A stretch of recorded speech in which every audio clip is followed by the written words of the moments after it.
dramatically expanded women's participation in governance and significantly increased the number of women in cabinet and in senior ranks of government as well as our security organs. Indeed, we have built on President Mwai Kibaki's path-breaking investment in infrastructure. We hand over 11,500 kilometers of newly tarmac roads under our administration, doubling the number of kilometers constructed from the dawn of the Republic to 2013. My administration has upgraded Kenya's infrastructure in terms of roads, ports, bridges, fiber optics, power generation and transmission, and as a result, Kenya now stands out as an investment destination of choice and a continental as well as a global hub. In enhancing service delivery, with the mandate you gave us, we also transformed the way government services reach the Mwananchi. We did this through the introduction of Huduma Centers and the e-Citizen online platform, which together have made access to public services a fast and pleasant experience and not the toll that every citizen had to endure in the past to obtain basic services. Now passport applications, birth certificates, marriage certificates, business registration, driver's licenses, and so many others can be done online from anywhere in the world. As a digital government, we successfully transitioned from analog to digital television and radio, resulting in the country today being home to 130 TV stations, up from 14 in 2013, and 204 radio stations, up from 130 in 2013. These figures do not factor the massive expansion in the digital space that has seen many hundreds of thousands of Kenyans successfully monetize various digital communication avenues. I have immeasurable pride in having the magical tag of Made in Kenya affixed to a much wider range of products, and my administration has reinvigorated domestic manufacturing and diversified our exports of finished products.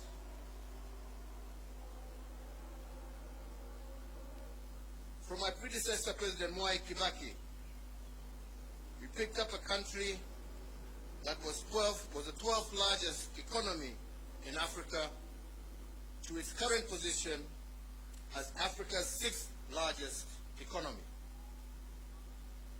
We have almost tripled the wealth of our nation from a GDP of 4.5 trillion in 2013 to close to 13 trillion currently. Consequently, the income per capita also rose sharply from Kenya shillings 127,065 per person in 2013 to Kenya shillings 245,045 per person in 2021. This has seen Kenya graduate from a lower middle income country, and it is notable that if we continue on this growth trajectory, what this means is that by next year, we will join the league of truly middle-income countries. In another milestone as a mark of the growth that we have experienced, our tax revenues have more than doubled from slightly above Kenya shillings 800 billion in the financial year 2012-2013 to Kenya shillings 2 trillion in the financial year 2021-2022.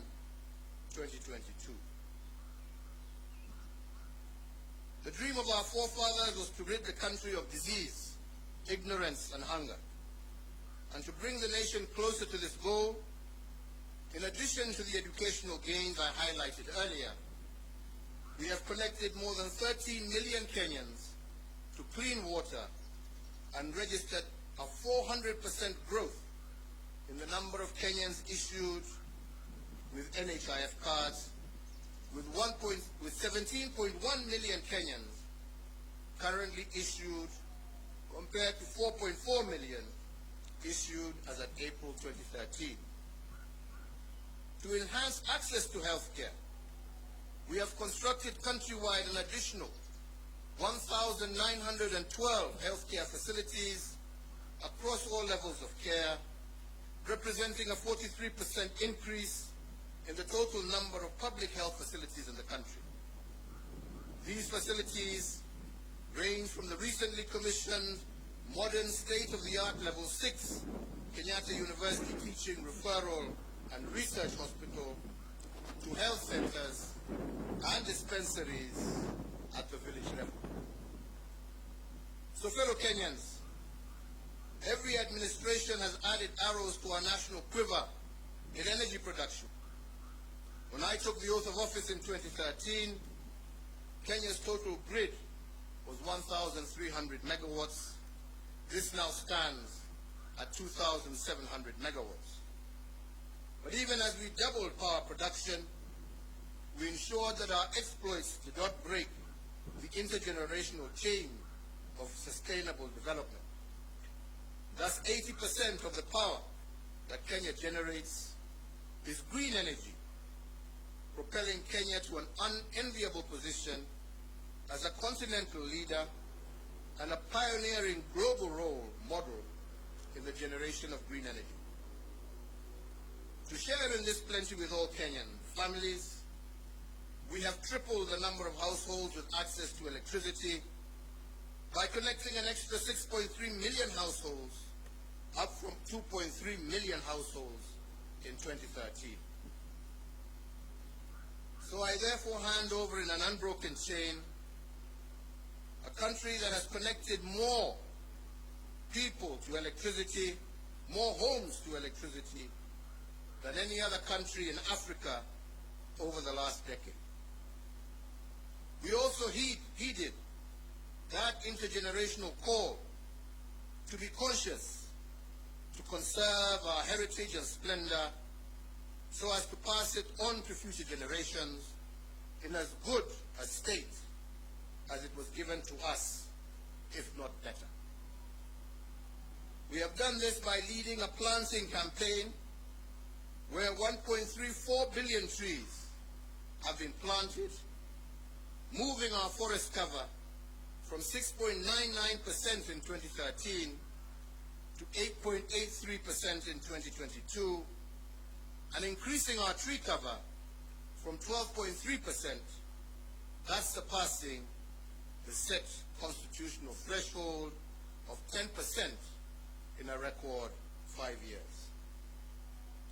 As a result of our conservation efforts and other legal and institutional reforms, we have also recorded the lowest levels of poaching in our nation's history, and thus registering the highest wildlife population for our Big Five and a majority of other wildlife species that share Kenya with us.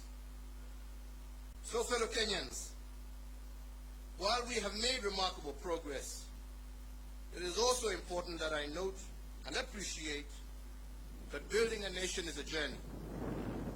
There is still much more to be done to move our nation to the next level of development towards realizing our Vision 2030. And the fourth administration, which I had the privilege to lead, has built on the foundation laid on others, upon which the fifth administration can also build. So, fellow Kenyans, let me conclude by saying that to serve one's country is the greatest honor any citizen can receive. It is a sacred trust, and it has been an immense privilege that I have not taken for granted. I thank you all for the immense opportunities you have awarded me to serve in various public roles, over the last 2.5 decades, which have included, amongst others, Chairman of the Kenya Tourism Board, member of the Jomo Kenyatta University Council, Chairperson of the Disaster Emergency Response Committee, a Member of Parliament for Gatundu South, a Cabinet Minister serving in the Ministries of Local Government, the Ministry of Trade, the Ministry of Finance, the Leader of the Official Opposition, Deputy Prime Minister, and as the President of this Republic for the last 10 years. In all the work I have done as President, and in every presidential decision I have made, and in every executive action I have taken, in every bill I have proposed and assented to, I have been guided by the dream of our forefathers, and that is the dream to eliminate poverty, ignorance, and disease, and to improve the quality of life of all Kenyans, and to create conditions for everyone to achieve their dreams. As a hallmark of our democracy, therefore, I will tomorrow, before God and you, my fellow countrymen, hand over the instruments of power to our new president at the Moi International Sports Center, Kasarani. And with that, the fourth administration will come to an end, and the tenure of the fifth administration will begin. My entire family and I join all Kenyans in wishing the very best to our next president, Dr. William Samoei Ruto, and extending to him our warmest congratulations for receiving the mandate of Kenyans to lead us as our fifth president. And so, Mr. President-elect, as you walk the path to your inauguration and beyond, you will be the president not just for those who voted for you, but for all Kenyans. In the prophetic words of our national anthem, we are summoned to purposefully dwell in unity, peace, and liberty, working hard and together so that plenty may be found within our borders. I therefore wish and pray for your success, as your success will be Kenya's success.